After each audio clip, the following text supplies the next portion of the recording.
Cela a été quelques jours difficiles pour Huang. Son rêve de paraître plus jeune est devenu l'un de ses pires cauchemars. En février, elle s'est rendue dans une clinique esthétique pour ses produits de comblement au collagène afin de réduire les ridules sur son front.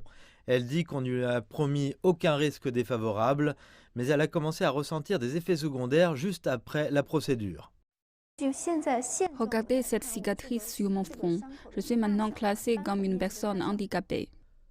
Outre la cicatrice, Huang dit qu'elle a également eu des nausées et des étourdissements. Quelques 6 mois plus tard, elle demande toujours une indemnisation à la clinique. Pour certaines personnes, la satisfaction est difficile à définir. Il y a 2 ans, Zhang a subi une chirurgie plastique pour améliorer l'apparence de son nez. Maintenant, elle dit que la nouvelle forme de son nez n'est plus à la mode. Mais les chirurgiens plasticiens ont rejeté sa demande de refaire la procédure. Un bon médecin doit tenir compte de l'état psychologique d'un patient. Il n'est pas nécessaire de sauter dans le train pour être à la mode physiquement.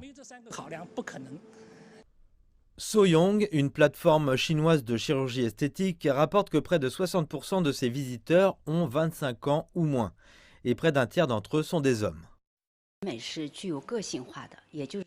La beauté est diverse. Nous avons des normes de beauté différentes. Mais je comprends l'anxiété due à l'apparence. C'est assez courant de nos jours. Si vous vous inquiétez pour votre apparence, vous pouvez subir une chirurgie plastique. Mais rappelez-vous, la santé est la priorité.